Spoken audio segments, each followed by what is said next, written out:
Hello, everybody, and welcome to episode 24 of the Showbound podcast presented by Axel Watches. I'm your host, Michael Raskin, once again joined by Ethan Cardwell. Cards, what's going on, man? Not much, Rask. Just hanging out. Another shutdown, but the courses are open, as we mentioned last week, and Oh, yeah. that's positive. So I was actually hitting some balls today, and then I got into Prison Break, actually, the show. I know it's really old and people have been watching it forever, but I'm hooked, man. I'm just about done season one. So if you've seen it, please don't spoil it. But that's No, what I've been doing with my dude, time. I've Have you? I've seen it twice, so I'm fired up you're watching it. It's so Nasty good. show, eh? Oh my God, it's so good. But yeah, man, I've just been golfing a lot too. I'm gonna go golfing again tomorrow. And the course that I normally go to near me has just opened up on the past Saturday. So I haven't been there yet, but I'm heading there tomorrow. So excited to keep my game improving. I'm actually trying so hard this year. So for when we play together for our golf match Mm-hmm. coming up, and I won't embarrass myself on video. But um, I should mention our guest this week. We had like a double episode again. We got Cam Hillis and Declan Chisholm. So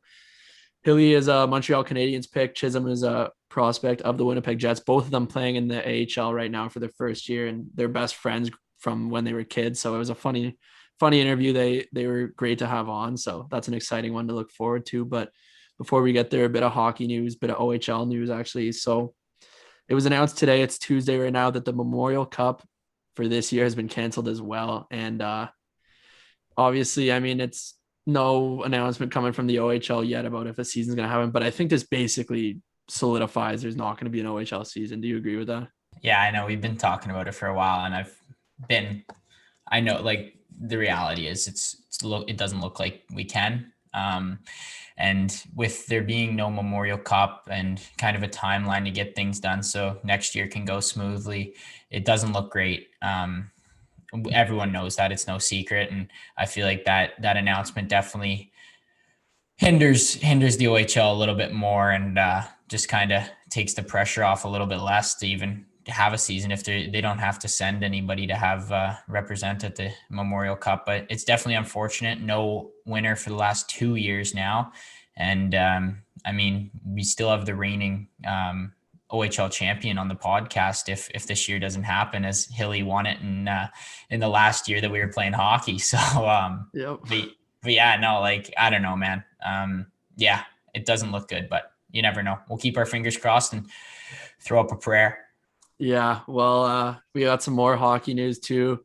NHL trade deadline week, and we're not gonna like we talked about it. We're not gonna break down all the trades and stuff like that. We don't want to. I don't think anyone's coming to listen to Showbound for the hockey news. Really, it's more the stories and the laughs and getting to know these prospects. So we just want to touch on though, because I'm a Leafs fan and I know you're not a Leafs fan, but a lot of our listeners are. I mean, Nick Foligno coming to Toronto is a big one, and now the Leafs have 4 former NHL captains on the team. So just a big one. You have any thoughts on that trade? Good. They got great leadership. It's undeniable now. And I feel like Foligno's kind of past his prime from a putting up numbers standpoint, but boy, oh boy, is he going to be a good third line fit. I think their top six is pretty solidified. Maybe he slides in there, maybe he doesn't, but net front on the power play, even just a presence out there, and a guy who's physical. He brings leadership to the table, and he's a guy you want on your team when you're going on a run. And it looks like this year, as we talked about with Drags a while back, this year is the Leafs year with the way everything's worked out, and it's looking like it more and more every day, like they could make a run at the cup here. And I know I'm not a huge fan of the Leafs, but it's always good to see them doing well as a local team here, and see the excitement built up around them. So my only hope is that we're out of quarantining, out of lockdown while the Leafs are going on that run. So there can be some laughs and celebrations, even if it's not at the arena, but in a restaurant or with some family and friends even. How about you? Yeah, I mean, my brother was actually saying this to me the other day, and I completely agree. But if the Leafs do end up winning the cup this year, which like isn't unreasonable, then the like Ontario just better hope that everyone's vaccinated by then, man, because there's no stopping people if the Leafs win. Like downtown Toronto is gonna be crowded. I don't know what I'm gonna do with myself. Like I won't be able to contain myself, that's for sure, but it's gonna be insane. So I mean, from a government perspective, like they're rooting against the Leafs for sure, or they better speed up these vaccines. But man, I'm pretty fired up about it right now. Man, it's gonna be a riot. It'll be like Vancouver in Dude, 2011 if imagine the if they Lakers lose in win. the final. It's gonna be even Oh, worse. then it'll be insane. But You know what? Still a long ways to go, but definitely the way Marner and Matthews are rolling right now, it looks like they're pretty unstoppable. Yeah, what a duo they are. Almost as good as a duo we have coming up. After I mentioned that support for the Showbound podcast is brought to you by Manscaped, who's the best in men's below the waist grooming. Big news, Manscaped just released their new cologne scent to help you feel good and smell good all over and at all times. Who knew smelling this good could feel this good too? Manscaped is trusted by over 2 million men worldwide. Join the movement for all your below the waist grooming needs. Everyone knows Manscaped has a perfect package 3.0 for all your below the waist grooming needs, but they didn't stop there. Complete your grooming game with the new refined cologne signature scent by Manscaped. With the same signature scent that's in all Manscaped formulas, this cologne is a perfect complement to the collection. Light, approachable, and gentlemanly in all the right ways. Think of it as your wingman for the night to keep you fresh and ready for anything. Calming and inviting, this signature scent introduces a light citrus burst before settling into the anchoring notes of vetiver and a woodsy masculine finish. This 50 milliliter spray cologne is even hypoallergenic, cruelty free, dye free, paraben free, and 100% vegan. This beautifully designed glass bottle makes a statement, and the manly scent is attractive to set the mood. Also, be sure to check out the Perfect Package 3.0 with all the essentials for your below the waist grooming needs, including the Lawnmower 3.0 trimmer and crop formulations. Yes, I'm talking about ball deodorant and toner to keep your testes besties. And now you can use the new Manscaped Refined Cologne to complete your set and smell great anytime, anywhere. It's time to feel sexy. Get 20% off and free shipping with the code SHOWBOUND at manscaped.com. Your balls and body will thank you. Once again, that's 20% off and free shipping with the code SHOWBOUND at manscaped.com. Look good, smell good, feel good with Manscaped. Man, I can read, eh? Yeah, you had a tough time there. And for the listeners who know, Rash just wrapped it up with a look good, feel good. What was the last part there? Look good, feel good, what? Smell good. Smell good. And you, going back to that look good part, I wanted to throw in quickly our sponsor, Axel Watches. They'll definitely help you look good too. And Rask, what's our code there? The people can go check it out on axelwatch.com or whatever. 15% off. 15% off. AX_showbound. And Axel Watches is about to take over. I just want to say, like, they are popping off in the hockey community. I know like some wrestlers and stuff are wearing them. I see it on the Axel Insta story. Like, Axel is taking over. So get yours before you kind of miss out on the party. Like, you want to be a trendsetter here, you better get Axel. Yeah, no doubt about that. Anyway, with that being said, let's send it over to Hilly and Chiz. All right, today we got a double episode here, so we'll start with Hilly. Welcome to the pod, Hilly. Thanks for having me on, boys. Yeah, and Chiz just checking in for the fans so they get to know your voice. Hey, pleasure being here. Thanks for having me.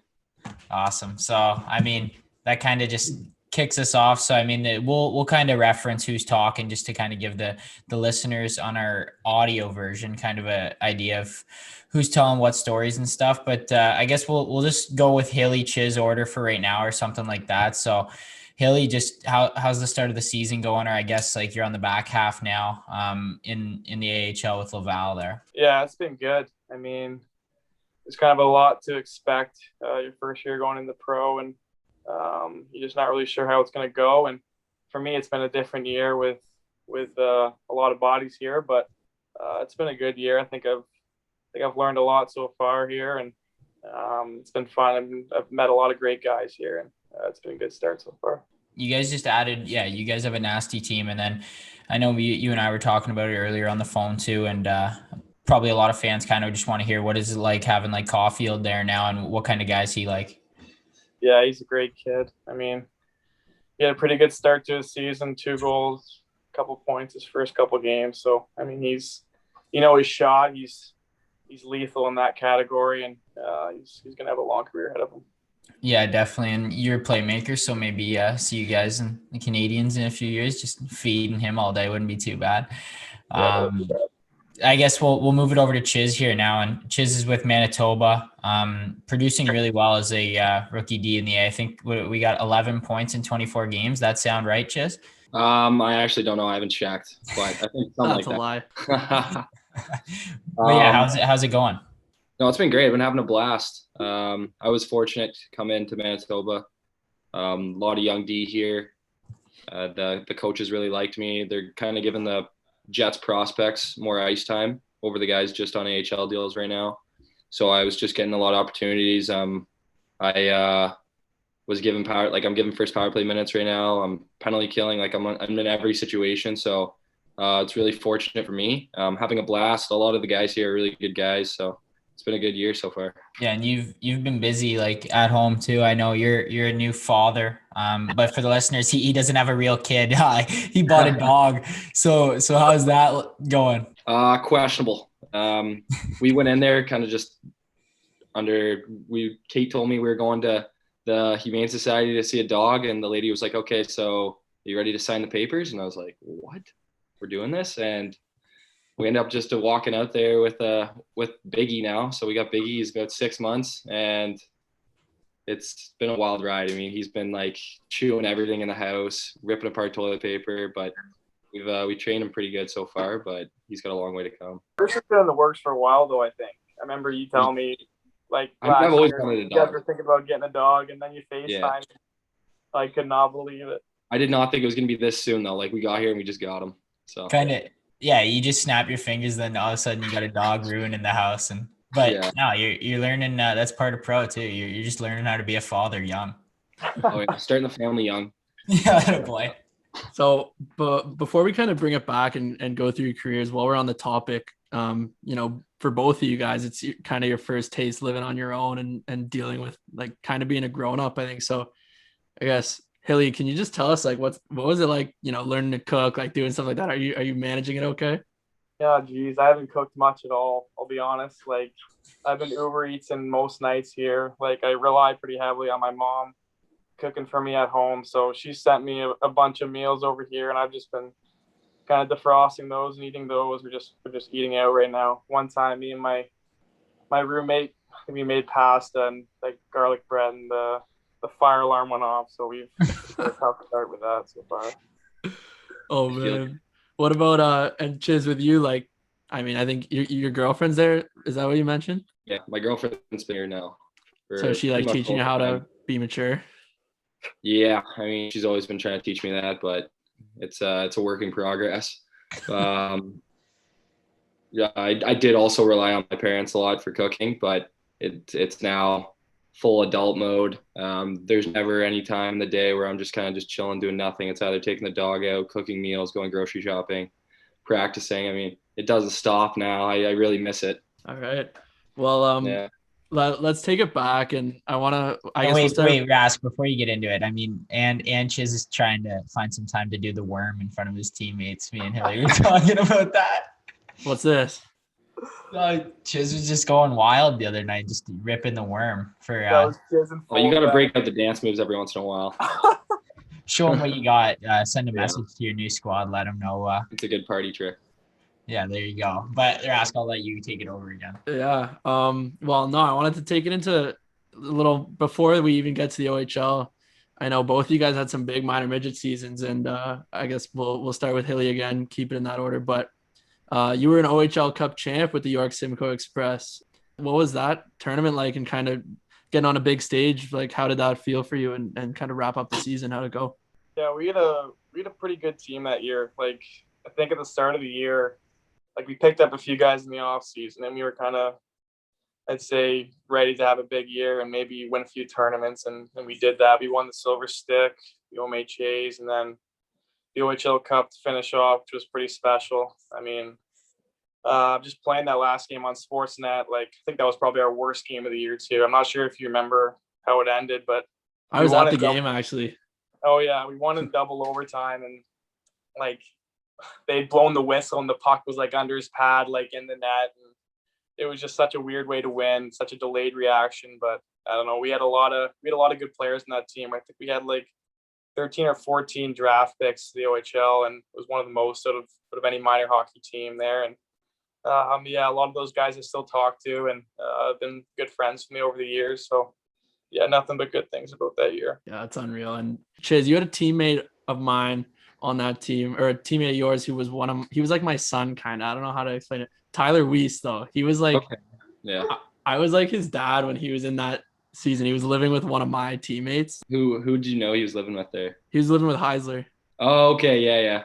No, and so Heisler's older brother was on my hockey team, but so I don't know how, but Weiser just kind of came into my life, and I was like teaching him everything I know. It was fun, but great guy. So I was like cheering you guys on Don Mills, and you know, you had a couple big like double OT, triple OT wins or something to kind of keep you guys moving forward. But how was that experience, and what did it like teach you heading into your first OHL season? Yeah, I mean that year we had a great group.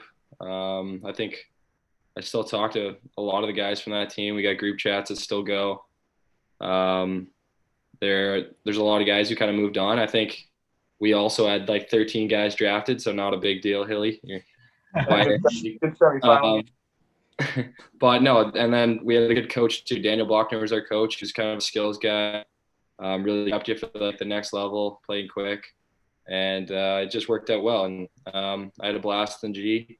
I mean, I went over to Heidi's house all the time, and had a great time there. But yeah, I love that team. It was a good year.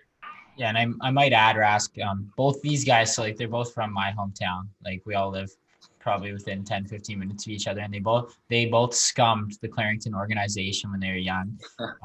They had a great team too. Like they were gross and they were winning everything. And both like these two guys, their top players just go, all right, F it, we're out of here. Just absolutely sewer the organization. And then okay, let's just clarify that. Like, I mean, I was pursuing an opportunity at St. Andrews College. It wasn't for the minor hockey purposes. So. I'm sure it was. I'm sure that's what it was. Yeah. I don't know, honestly. I just left saying it was I wanted to go play in Toronto and kind of just get some more experience and more exposure out there. But I think either way, somehow I would have probably made it down the road with getting drafted to the O. I mean, I don't think it would have affected anything. There's guys getting drafted. I mean, Cards, you got drafted out of there. Yeah. So miracle. Just gotta buy your time and battle it out in Clarington as a Toro. But I mean, speaking about the draft and stuff there, Chiz, we'll kind of get into it here now. The OHL draft, both of you guys 2nd round picks. Chiz, you went to Peterborough, Hilly to Guelph, and both like historic organizations, well known around the OHL. So kind of just like, how was that? I guess we'll start with Chiz. I'm pretty sure you were the higher pick, right? Would you go 24? Yeah, I got him in the O draft, so that's what counts. Exactly. So what was that one like for you? I think that year I was really hoping to go first round, and there was like a lot of pressure. My whole family was there we had like a draft party, and it's your first experience in a draft. You're like sweating. I mean, I was so nervous, and fortunately Peterborough called my name. I wanted to be drafted to a close team, and they were the next closest other than Oshawa. So I went to Peterborough, and I mean, I loved it. I'll remember all those years because I'll be friends with all the guys there forever. It was a great organization. I have nothing but good things to say. They have really changed the organization around lately. And I was really surprised to be going there, but at the same time, it was a really fortunate experience. Yeah, for sure. And then with you, Hilly, were you committed before the draft? No, I didn't commit until my grade 11 year at SAC. Or like the beginning of, maybe it was grade 10 summer. Okay, so you were drafted though. And then so like what was that like? Were you pumped, or like you kind of thought you were going school route anyway? Yeah, it was a little different for me, I'd say, just because like growing up I always kind of thought I was going the NCAA route. That's, what my parents preach, what I was kind of growing up around. Being at SAC, a lot of guys move on and go play NCAA there. So I mean, I kind of felt like I was just gonna stay my grade 11 year and play varsity hockey at St. Andrews. I mean, great exposure there, playing against the top prep schools in the States, like Shattuck, St. Mary's, Northwood, Culver, all those good schools. So I think that was my plan. And I mean, I started having a good year in my minor major year, and it never really crossed my mind until the draft, where, I mean, maybe I would think about going, but I think it was more so just stay the course at SAC, and then we'll see what happens and reevaluate after a year. Yeah, exactly. And then everyone obviously knows you did end up in the O, and Rask going to touch on that a bit in a few seconds here. But then for you going into your first year, Chiz, obviously a high pick, you're going to make the team and try to be an impact player in your first year. What was the adjustment period like for you, kind of just moving in Peterborough there and seeing what the OHL was all about? Yeah, first year I walked in, it was we had a really old team. I think we had like 3 OA defensemen, a couple fourth year guys. I mean, there was a guy who was drafted 2nd round, he was signed. So I wasn't going in expecting to play or anything right away. I went in there. I was getting scratched most nights. But when I did find my way in the lineup, I would just kind of keep it simple, play smart hockey, move the puck quick, just try not to be out there for any goals, because as soon as that happened, I was getting benched or just sat. But back then in Peterborough, things have changed. Peterborough was kind of just, they relied on their old guys back then. And now it's kind of like you play for your ice time, which I agree with. I don't think it's fair for young guys to come in if they're playing better to just be put behind the older guys just because they're older. But yeah, that's how it went for most of my first year. It was kind of a grind, but then my second year, things turned around quick because we lost a lot of older guys.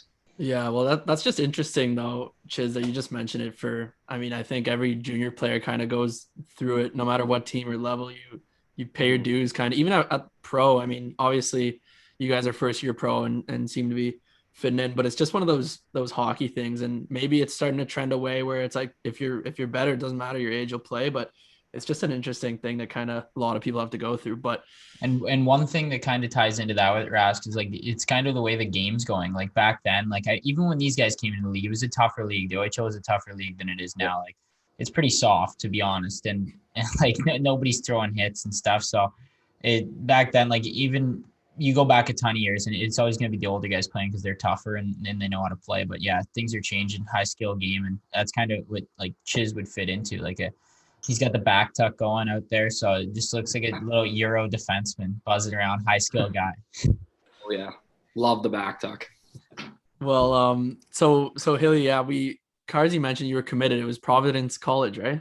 Yes. So, I mean, you said that's kind of been preached growing up, and you make that commitment super exciting. Like obviously one of the top schools, but obviously you ended up deciding to go to the OHL. So what was the decision like, and how did your family take it? Like, what was the whole process like for you? Yeah, it was very difficult, I'd say. I mean, like I said earlier, I think I decided with my parents and my agent that I'd kind of reevaluate after 1 year at SAC, and I felt like I had a pretty standout year at St. Andrews, and I was kind of ready to take the next step. And there was a lot going into it. I mean, I think like at one point we'd had a place out in Penticton, and my mom was supposed to go live out there with me and play the season there, and then head to Providence the following year. But I kind of changed my mind last minute and just had a change of heart. And Guelph was, as you know, is a great organization, and it was kind of like the perfect timing. They kind of needed a young center to kind of step in and be a top guy there, and I felt like I could do that. And they just made a coaching change with George Burnett, and he was the GM there as well. And I think it was just kind of timing, and I was ready to take the next step, like I said, and things worked out for me. Yeah, and you go into that year, and it's your draft year, so you go in and first year as a rookie. I think you were on the second team all rookie, were you? First team, come on, give me some credit. Come on, Cards. All right, my bad. I mean, I should have got on there this year if I was listed as a rookie, but it's fine. But no, you put up a point per game as a rookie, outstanding numbers, and get a lot of recognition, top prospects game, and then ultimately being a third rounder to the Montreal Canadiens. So what was that year like, going into your first year in the OHL and just kind of being able to take over the league with some high minutes per night? Yeah, at the start it was a little trouble at the start. I don't think I scored until my 13th game, and I was getting a little worried, and then things just started to click for me. I was playing with some pretty good players, Ratcliffe, Shenard, those kind of guys that have kind of moved on as well. And I think I was fortunate to just kind of stick with it, and the numbers were coming, and I put a lot of pressure on myself because it was the draft year, and I wanted to go as high as I could and kind of make a staple for myself. And I ended up doing that, and I mean, super blessed and honored to be picked up by Montreal, and it's where I am now. And just things kind of worked out, and I just kind of kept rolling with it. Yeah, and then I know you were at the draft, Dallas. Both of you guys were there, right? And yeah. So Hilly, what was your experience like on draft day there? Yeah, a lot of nerves. I think. I mean, everyone tells you just to enjoy it. It only comes around once, so I did my best to just do that. But I wouldn't lie to you. I mean, there was a lot of nerves. I mean, you didn't know what was going to happen, who was going to pick you, where you were going to go. But in hindsight, like, I mean, that can attest this too. I mean, it doesn't really matter when you go. It's kind of, who you get picked up by and what you go with after the draft. And the next few years are super important. So it's not really about the place you go. It's all about what happens after. Yeah. Definitely. And then we'll move it over to Chiz here and your draft year, Chiz. And you're a super offensive defenseman going into the OHL and stuff. And you didn't really even find your stride maybe in getting points and stuff, not necessarily in your draft year. It didn't come till your third year, I believe. But Yeah. Obviously Winnipeg saw the potential in you. Maybe a bit of a charity pick from Sneller's dad. But no, I'm kidding. But so what was, pardon? I knew that one was coming. Yeah, no, I had to throw it out there, but yeah. So what was the draft year like for you, and then ultimately that draft day being there and then being selected by Winnipeg in the 5th round? Draft year, I think I had some injury trouble. That year I did early on in the year. I think I separated my shoulder against Oshawa, and then later that year in January I had a high ankle sprain on my left ankle, so I was out for like a full 2 months with that. So I feel like I didn't really get a solid chance to really showcase myself that year. Maybe that's why I dropped. I don't know. But again, things worked out. So it was almost like it was meant to happen. Went into draft day, really nervous. Whole family, my entire family flew out to Dallas with me, aunts, uncles, and everything. And basically sat there not knowing if I was going to get drafted because my agency was like, we don't know if you're going to get drafted. We don't even know if you should come down to Dallas. And my family was just like, let's just go. Let's just take the risk. Why not? You only live once and you only get this chance one time in your life. So we went down there and waited until the 5th round. I was sweating profusely the entire time. And then Sneller. I looked down at Sneller, gave me a wink. I'm just kidding, wish. But but yeah, I heard my name called, and rest is history. Now I'm down with Manitoba. Yeah, for sure. And that worked out great for both of you. Now with in the system and 2 great Canadian organizations, and I'll hand it over to you, Rask. Yeah, well, Chiz, that's actually a similar story to cards like what we had last week with Damiani, the draft, like going and it was in Dallas and not knowing if you're going to get picked, not knowing whether you should go. So that it's kind of just crazy. I couldn't even imagine how nervous he must have been, but what a relief that would be to hear your name called. And just to be, like you said, getting picked to a Canadian market's pretty sick. Like everyone's going to know your name, and that's awesome. So I want to talk about that next year. Hilly, we'll start with you because that was the year you guys ended up going to the Memorial Cup, and Guelph just bulked up hard at the deadline. Guys like Nick Suzuki, Dursey, coming in. And I guess what was the season like before we even get into the Mem Cup? But how did that go for you? And after the trade deadline comes around and you bulk up, what's going on in the locker room and how does that feel?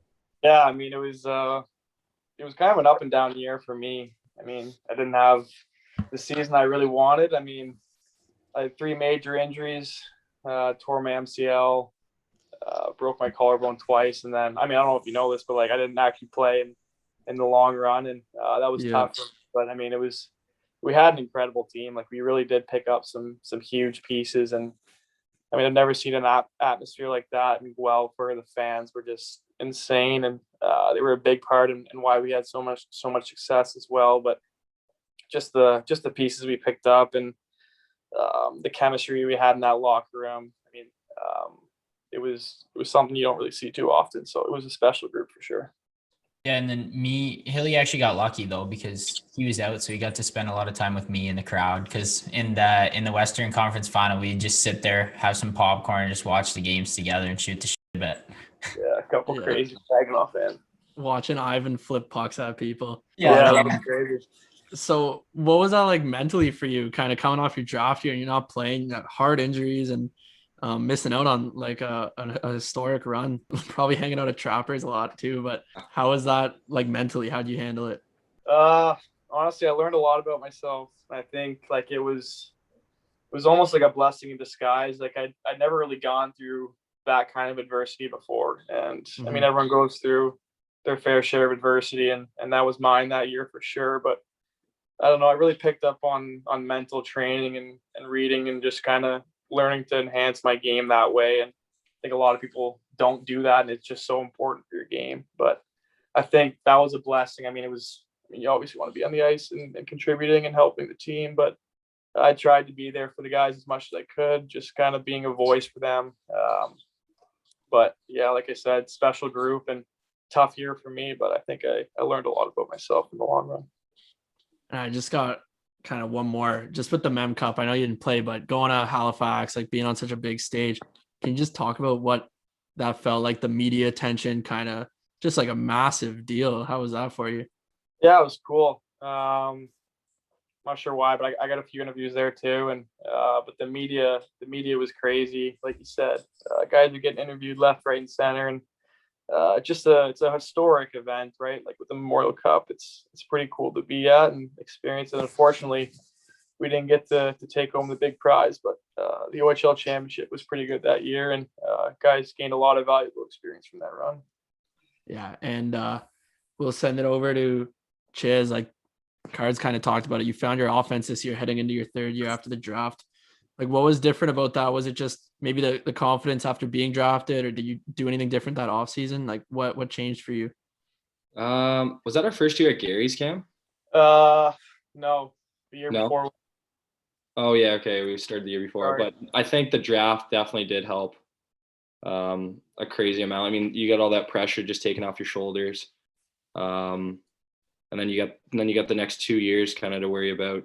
Signing is the next big thing. I find in hockey, there's always one thing you're looking forward to after the other. So if it's not a tryout, it's either getting drafted or signed or the next contract, right? So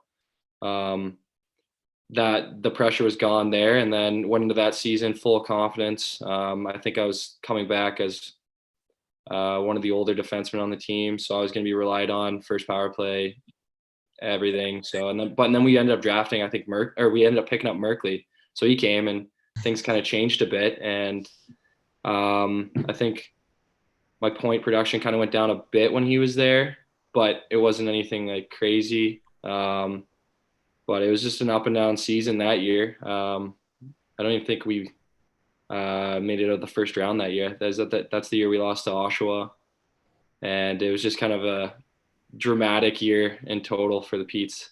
It was just up and down. I think we went on like one of the longest losing streaks that year too. The boys were struggling. Yeah. You got a few points, so that's okay. Yeah. I had my guy. Yeah, selfishly, Chiz was like, I don't care that we're losing. I'm getting points.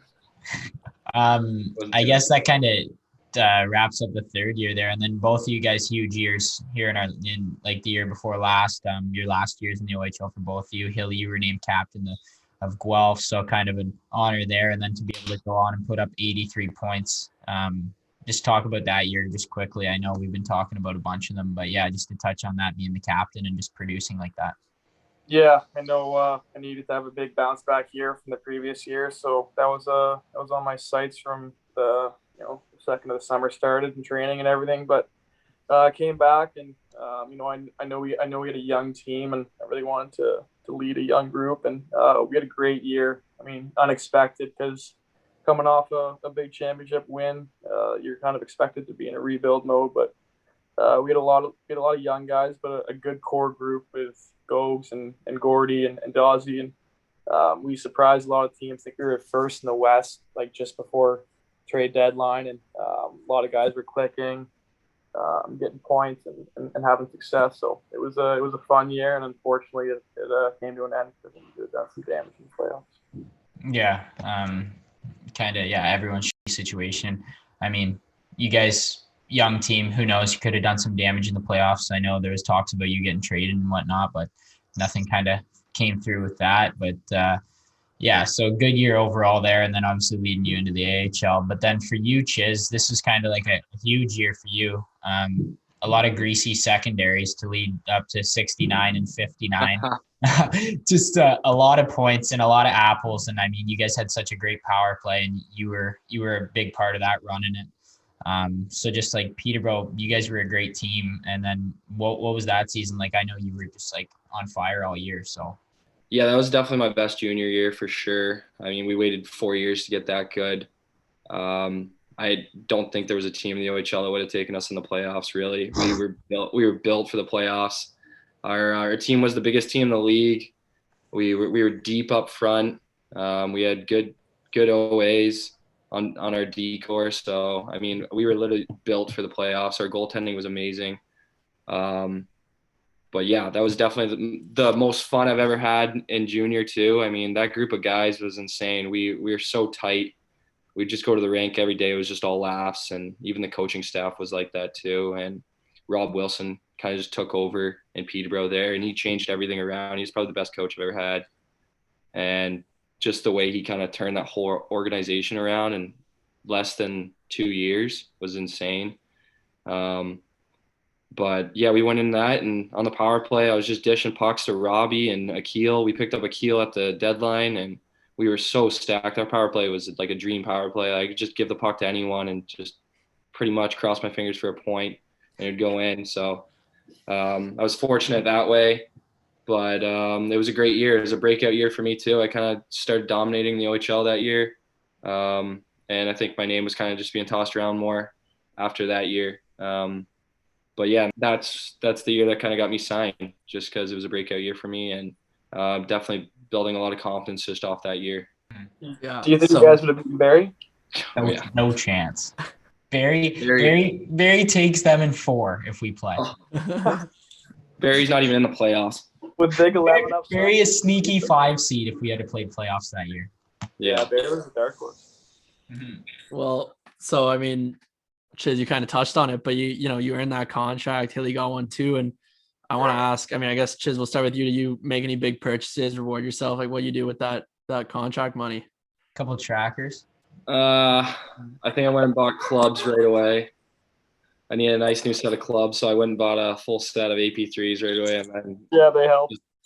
Yeah, they didn't do anything. So, but I can only dream. And then I went and bought a belt. Other than that, I've just been saving and paying for. I had to pay for training, and now I'm on 48%. So times are tough. Yeah. Buying dogs, paying for dogs. What about you, Hilly? Anything to reward yourself? Not really, honestly. Like, I don't think I probably spent more this year, like just like on my body and stuff. Like, I just bought like this cooling mattress. It's called like Cooler. It like cools your body temperature. Hashtag yeah, paid ad. Little free ad. Cools your body temperature, so you can kind of get good sleep each night, and that's really important for us. But I don't know. I haven't really spent too much money. I'm trying to save it. I mean, it seems like a lot of money, but it's not a terrible amount of money. So let's see the shoes. He's lying. I got a pair of shoes too, actually. It's good that you guys are both responsible that way. And I just want to say, like, the reason I ask is our partners at Gavin Hockey Well Specialists believe that your goals matter. After hundreds of early morning practices and countless hours on the ice or in the gym, you truly earned your success and you deserve to enjoy it. For over 20 years, the team at Gavin has assisted professional hockey players with setting goals and, more importantly, providing them with a game plan to achieve them. Whether it's a house, a car, a cottage, or even supporting your family, it's all within reach when you partner with a pro. Check them out at gavingroup.ca. All right, and yeah, I know we just talked about contracts and stuff, and me and the boys golfed a few times this year at our club, Oshawa Golf Club, and actually a funny story just came to my mind about Hilly golfing, and he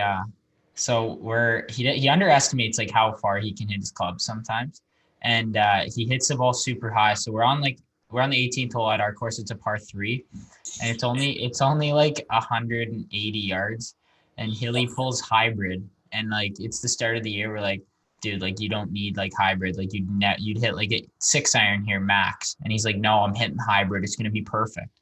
So this guy tees it up, and we're like, it's going to be way long. So we're just figuring it's just going to go into the back mound or something if he hits it good. This guy crushes the ball or ass. It flies and hits the clubhouse on the fly. Just absolutely dummies the clubhouse. Tell him about it, Hilly. Yeah, I honestly thought it was breaking a window. I think it hit a couple things. I remember hearing a big bang. I think it was at maybe the top of the building, but it ricocheted off a few things. And yeah, I didn't know I had that much power either, I'll be honest. Yeah, Hilly can hit some bombs on the course when he connects. And I mean, such as hit a few good ones, a few bad ones. The AP3s sometimes came to play, They were a Yeah, bit I can play questionable. a good banana hook every once in a while. Yeah, You Drive give me them. a dog leg left, I'm money. yeah. You're set up for one hole per course. So Yeah. Cards, maybe this could be a good for our second video after we get the Perfetti Byfield match. Maybe this could be our round 2. Oh, yeah, we're gonna do our only little golf match thing. So me and Rask Sandbag can take you boys Invitational. on. Yeah. at OGC. Yeah, we'll go at OGC. Nice. All right. Okay, and we'll just kind of I know like for the listeners who don't know, Chiz and Hilly have been like boys, like really tight since a young age. How young were you guys when you became buddies? Probably like first year, maybe even house league. Mm-hmm. No, Yeah. I think we got close. Was Like probably super close, like second year in Clarington is when we started probably. Yeah, and like so novice maybe. Which was gonna because it went select sevens. It went that and then something else and then what was it? Novice? Novice, yeah. Okay. All right. Good to clear that up. So I guess we're gonna talk about like how close you are and see how well you guys know each other a little bit or what pisses each other off. So we'll start with Chiz. What does Hilly do that pisses you off? Nothing. No, he does. He does a lot. Roll down the windows. Oh, I It's got one for this guy. freezing. This guy, I'm telling you, when we're driving home from training on the 407, he will roll down the windows, put the child lock on, and keep them down the entire drive. It pisses me off so much. This guy legit sleeps on command. Like I can't even have a conversation with this guy. We're driving like an hour each way to train every day, and I'm just talking to myself the entire time because he's out like a light. Like maybe just sleep the night before. It's gonna be even worse this summer. Yeah. 6 in the morning, I'm not driving. I'm taking advantage of that. Yeah, fair enough. I don't blame you there. So we'll get into the second one here. Chiz, what would Hilly be doing if he wasn't a hockey player? There's literally nothing that guy can do. I think I had something, but Would you have, Kurt? I was gonna say a vet just because vets in the family. Oh, my sister's doing that, so there's no room for me. Got a few dogs though. Yeah, no, we know you have your fair share of dogs. You gotta teach Chiz the ways, tricks of the trade there. I'll be dropping over at the Hillis house often. And then how about you, Hilly? What would Chiz be doing if he wasn't a player? Jeez. Working with Dave Black? Model? Is that what it is? Is that what you said? You and Davey Black going into business. Yeah, getting in there. Attaboy. Okay, who has better style on and off the ice? I think I do. Like, let's be honest a bit here. I mean, it's tight. Like, we both have pretty good style.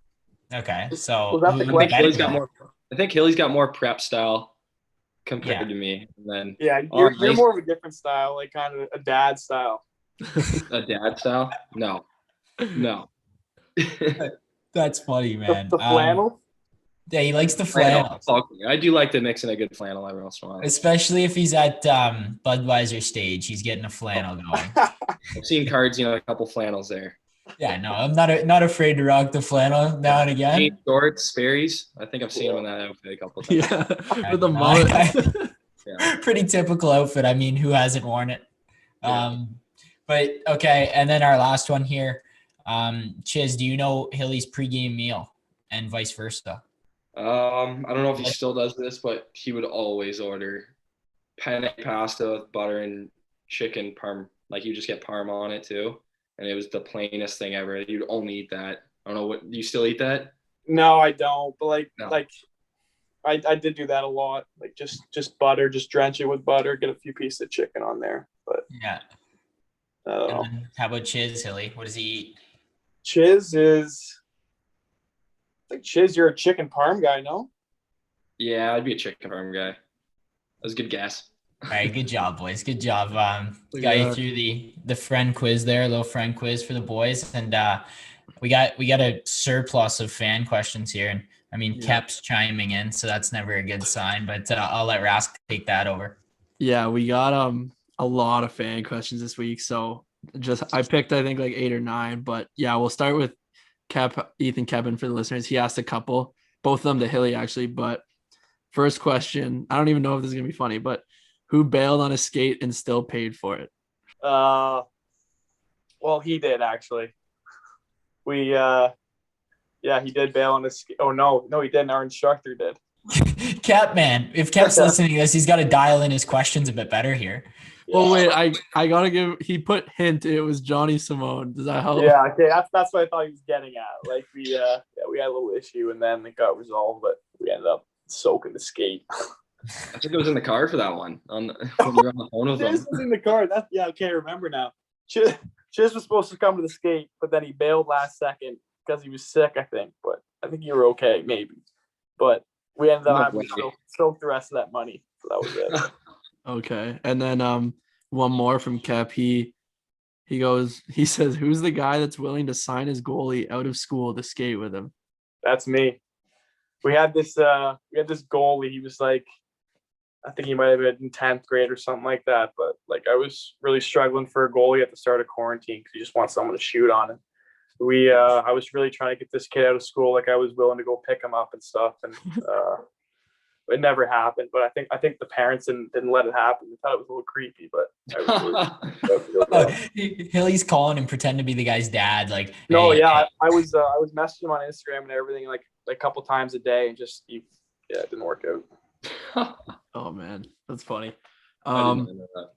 So we got the standard question we get every week. Everyone wants to know what stick you use and what specs. So Chiz, we'll start with you. The Trigger 5, CCM Trigger 5, and I have a 3/4 height blade with a P28 curve. All right, and Hilly? Yeah, I'm the same thing except for righty and no. I use a normal blade, and P90 curve. Okay, simple. Oh, this next one's good. I'm just reading them right now. This next one's good. Yeah, this one made me laugh. So Hilly, for you again, do you own a pair of shorts with an inseam larger than 5 inches? Who is this one from? This is from Fats or what? I don't remember who asked it. I didn't write it down, honestly. Oh, Hilly would get ripped at the course just because this guy has tree trunk legs and he's just gonna burst his shorts open. He's just walking around. Yeah, like in my defense, like I've had those shorts for a few years, and like I just couldn't find any shorts in the store, I guess. But I don't know. They made my legs look pretty good. That's all that matters. Just walking past the cart girl a few times. Oh no, not of those you see. Yeah. Okay, got one for Chiz now. So what's your favorite thing about Peterborough, whether it's like in the city or the actual organization, but favorite thing there? Yeah, long hard look at this one, Chiz. No, I think it'd be the rink. A lot of people, I mean, you're an away team coming to that rink, you do not want to play there. Worst barn in the O. Yeah, like square. The corners are square. I mean, it's ancient. They're rebuilding a rink, I think, in the next few years. But I mean, if you're playing there for the Petes, there's nothing better. I mean, the fans are great. The playoff atmosphere there was great. You really get used to the boards and the bounces, so I mean, it's an advantage for sure. And half the time, the other team's packing it anyways after you score one because they're like, let's just get out of here. He's not wrong, man. No, there's a huge home ice advantage. We heard it in Barrie last year cards. Like people would always say, like we're going to Peterborough. This sucks, you know. But yeah, like, you don't want to go to Peterborough. That's actually a great answer. Okay, this is an interesting one. Is there a workout that stands out for you guys as like the most helpful? Cards, you can answer this too for your development on the ice. I guess Hilly, we'll start with you. Well, what do you mean workout on the ice? Like skill session? No, I mean like off ice workout that stands out as helping you on the ice. Oh. I don't know. We do a lot of good stuff at Gary's. I think like trap bar is pretty good for someone like me who needs like a lower base and everything. Skater squats, like single leg stuff, I think is all pretty good. I mean most trainers know what they're doing at this stage, so it's all pretty relative to what you need. Chiz, what about you? Anything? Yeah, I think the single leg stuff is huge. I mean, it helps with your stride and just stability out there. But I think the speed work is where you really take a difference from getting quick to being like really fast. I mean, your explosiveness and your reaction time changes a lot. And I mean, Lucas, Gary's, he works with us for speed work, and it's a lot of like hurdles and quick feet stuff and working with cones and just a lot of sprints. But I think that's the best part about the off season. I mean, that's how you get fast. Yeah, for me, it's like there's no point in really doing legs at all. Just do bench press as much as you can. No, bench press in the basement. See your bench. Yeah, no, my bench is over there. I would hop on for the boys, but no. Couple wheels on each side. Yeah, but actually, no. Like I found cardio to be huge, and it was a big impact on my season this year. Like my parents got the Peloton bike thing, so it's just doing that all the time and just like getting your cardio up so you can be fresh in the third period is just a huge thing, and that goes along with just having strong legs and good stamina out there. Those are some good answers, actually. Good job. I got Hillis, you have a fave memory in Guelph, it says. Probably winning the championship, I would assume. Yeah, but... definitely winning the championship. I think the parade we had after was pretty cool. Like the whole city of Guelph was out there, and we were in trucks with the trophy, and yeah, it was crazy. It was pretty memorable. For sure. Okay, for both of you guys, how big of a step is it to jump into the AHL compared to when you jumped into the OHL? Like, is it kind of similar? Or do you find it a lot different? I guess, Chiz, start with you. I mean, I didn't think it was that crazy of a jump. I think the biggest difference is just obviously the speed and strength. I mean, I'm getting hit way harder every time I'm making a play, especially against Laval over there. I mean, they don't stop chipping the puck in and hitting. So I think that's the biggest difference. I didn't think it was a huge jump as in like you really notice the difference in like making plays. I think it's just like the speed and strength. Yeah, I would say similar to that. I think it's a lot more detail oriented. Like you really got to know the details of the game and your assignments. And for me, it was just learning a lot more about the D zone this year and really just being solid in my 200-foot game. So I think just it all comes with experience too. I mean, the more you play, the more experience, the more comfortable you feel out there. So I think for some guys, it's a process, and it just comes with time. I don't know if you guys have ever gotten any fights, but this question is toughest guy you've ever fought. You guys have any good fight stories? I haven't fought. I think you're asking the wrong guys. Okay, I wasn't sure. I mean, you guys are the skill guys. I figured Chiz maybe you'd mix it up because you're big body. Chiz, you fought, didn't you? I mean, I got jumped one time by Gru, but like I threw one punch and the guy didn't even hit me once. He was just throwing 100 miles an hour and missing me with every punch. But I wouldn't consider that a fight. I thought he knocked it out. He one punched him, Hilly. He one punched him. He's forgetting the story. Yeah, that's what it was. Can't remember the story. And last fan question. And well, what's it like playing without fans this year, and even in the little rinks sometimes? Like, is that a challenge for you guys, Hilly? Well, it's not. I wouldn't say it's a challenge to get up for games or anything like that, but I definitely think you notice something that's missing. I mean, the fans bring so much to each game, and I think especially for Laval this year, like we got such a good team that I can just imagine if we had fans in the building, what it would mean to the city.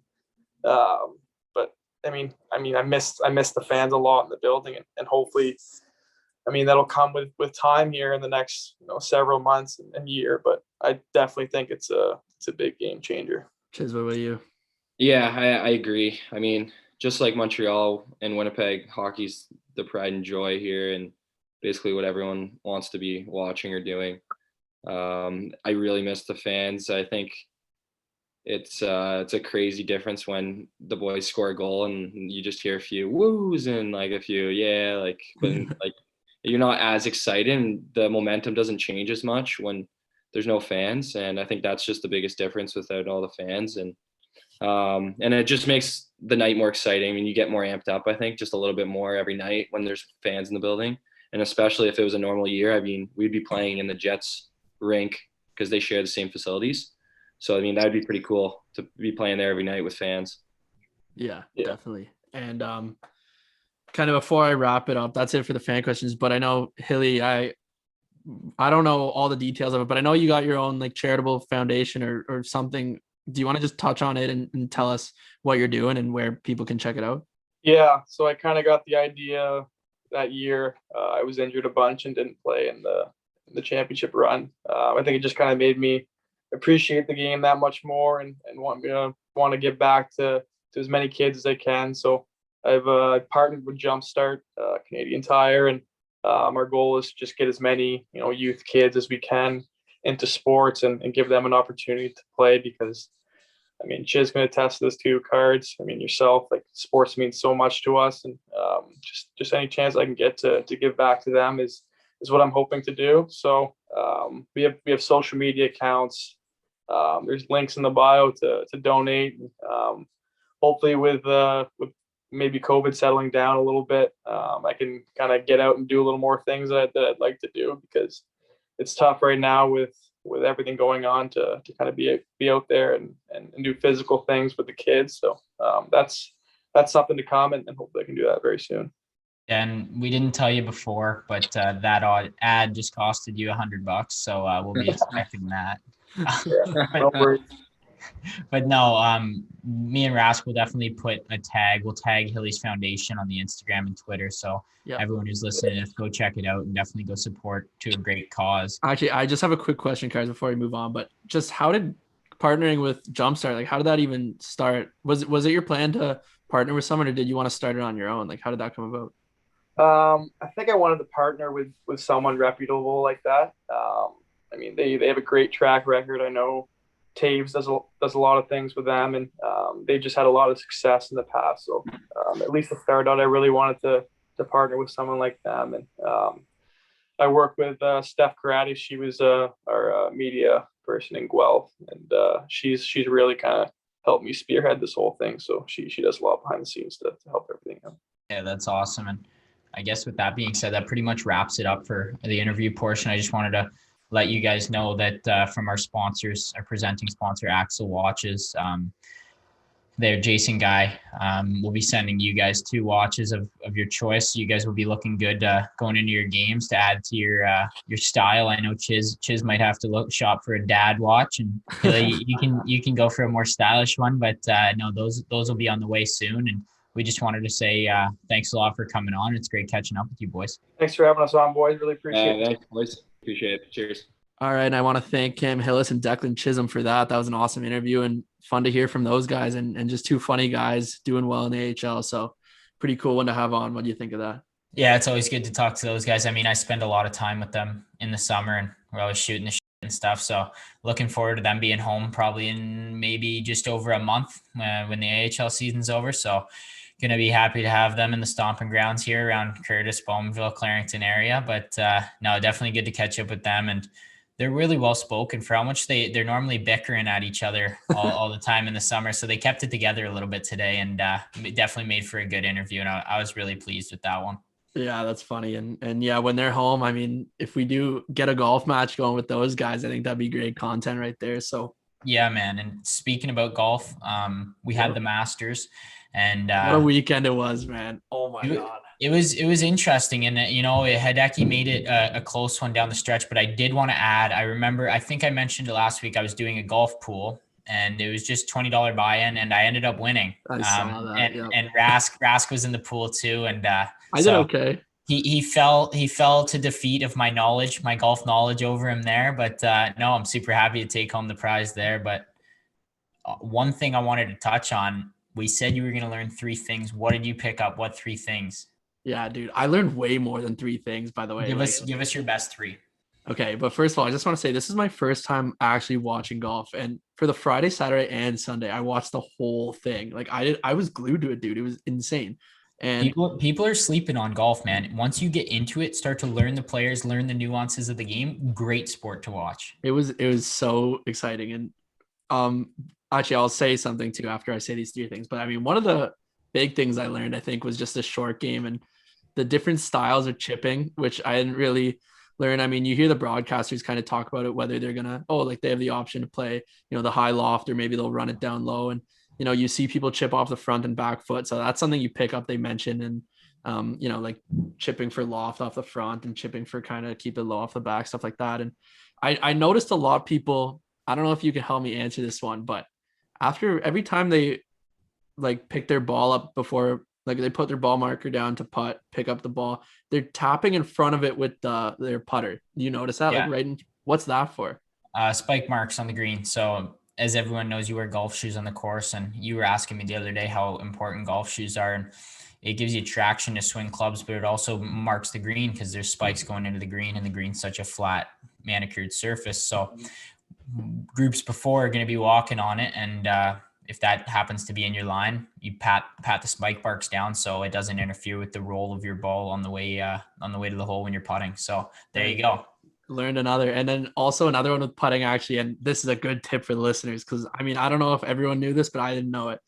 But they focus so much, and they talked about it a bit in the broadcast, about lining up the line on your ball with the putter line, and you focus on hitting it straight, basically, with that. Like, you can aim where you want to hit by looking at the line on the ball.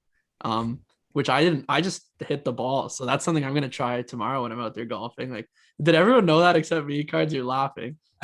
I think the most of the population might know that one, but hey, we got a lot of hockey players here, so I'm sure you taught a few people a few things by mentioning that. But that's something I've been doing since I was 6 years old. I mean, you pick a spot on the green, you kind of try to visualize the line, and then you place the line on your ball down on that line, and then just hit that putt straight through. And if you got the right speed paired up with the right read, a lot of times it's going in the hole. And I hate to say it, but pretty much every time I'm dialed in on nice greens, there ain't much missing going on inside 20 feet.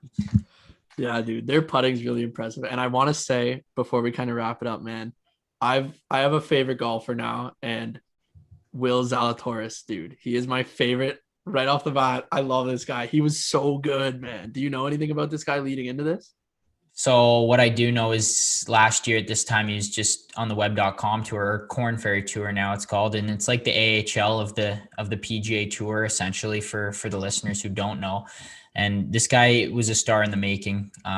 Everyone said the best ball striker. He went to Wake Forest, scholarship there, All-American there, just an outstanding player. And it was just a matter of time before he kind of broke onto the scene, got onto the PGA Tour, and just kind of took over. And now I've seen for this week, the RBC Heritage. I mean, I sound like a golf analyst right now, but only 5 players, I think, are ahead of him. The odds makers have him as the 6th highest ranked player and going into the field next week. So as a guy who doesn't even have full status until maybe, I think the Masters would have helped with that a lot, but full status on the PGA Tour, he's definitely making a big splash, and he's going to break out here soon. And when he hits the ball too well not to, and his putter looks confident. He was the only player at Augusta this week to shoot 4 rounds under par. So you got to give him a lot of credit. And he looks hilarious. He looks like Happy Gilmore's caddy. Yeah, that was funny. That went viral. Just one more. I Snapchatted you, but I actually played Augusta the other night. You see that? Yeah, no, it was pretty cool that you got on during the tournament. Yeah. Me and the boys were playing PGA 2K21. We went to play Augusta. So, felt like I was there. We actually dialed it in super seriously, like we were there. But yeah, no, you've turned me into a golf guy now. So I'm pretty fired up to watch some more golf and definitely get playing tomorrow. But I think with that being said, we can kind of wrap it up. Cards, you want to take it away? Yeah, I mean, we kind of turned it into a bit of a golf podcast here at the end, but we'll bring her back to hockey next week. So definitely stay tuned. And we definitely got a big episode coming for you guys next week. Super excited to bring that to you, and just everyone enjoy this week. And we're working towards summer, so that's a positive thing. Have a good week, guys.